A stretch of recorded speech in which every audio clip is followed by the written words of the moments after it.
the boy dashed across the bustling streets of Manila, clutching a bundle of colorful balloons. A speeding jeepney swerved dangerously, horns blaring. Time seemed to freeze. He stumbled and I gasped instinctively. My heart pounded.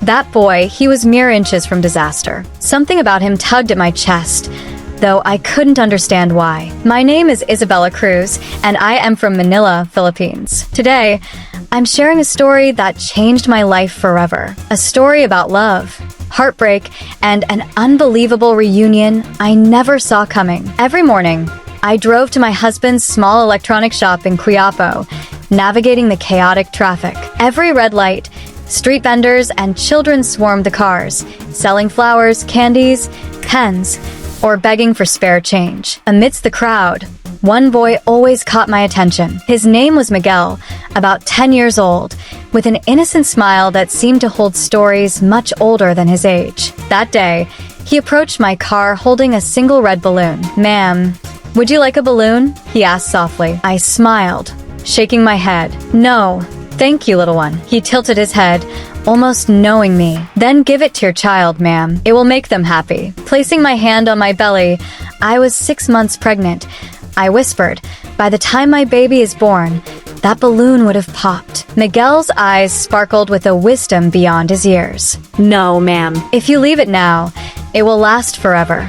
His words struck me. There was something about his innocence, his courage, his subtle wisdom that melted my heart. I bought the balloon, and from that day on, he was there almost every morning selling pens, flowers, snacks, always with that shy smile. Over the next few months, seeing him became a quiet joy. I would secretly leave extra bills in his hand, amazed by how he navigated Manila streets so bravely. Something in his eyes felt familiar, but I couldn't place it. Then one morning, Miguel didn't show up. I asked the other children, and their faces fell. "Ma'am, Miguel, he had an accident." One whispered. My chest tightened. "Accident? What happened? Where is he?" They told me a speeding jeepney hit him as he was crossing the street. My stomach dropped. Without a second thought, I asked them to take me to him immediately. My husband, Dante, hesitated, worried, but he agreed, sensing the urgency in my voice. We arrived at a small hospital in the slums of Tonda. I froze when I saw him,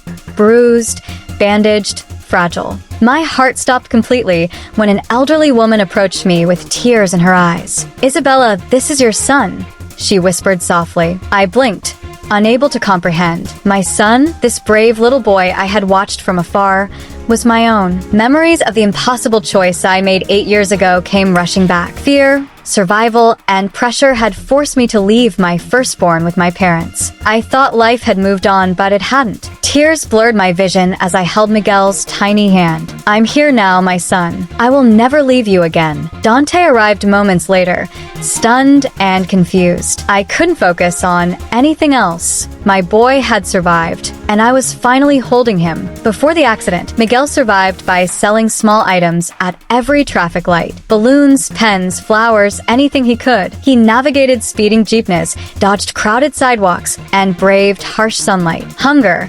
exhaustion, and rude adults couldn't break his spirit. Every morning, I watched him silently, not knowing who he truly was. He reminded me of my child in ways I couldn't explain. His courage, his quiet dignity, his smile, they all tugged at my heart. Seeing him in the hospital was surreal. I remembered the painful choice I made, leaving him with my parents to secure a safer life for myself. That decision had haunted me for 8 years, and now, by some miracle, fate had returned him to me. I whispered over and over, "I will never leave you again." He squeezed my hand weakly, and I knew he somehow understood. Every hardship he endured had led him back to me. Dante, still trying to process, asked gently, "Who is he?" "He's my son," I said, my voice breaking. "My firstborn, Miguel." Life tests us with impossible choices, but true love, courage, and hope can heal even the deepest wounds. Every child deserves love, and no parent should give up hope for their family. Miracles sometimes come in the most unexpected ways. If this story touched your heart,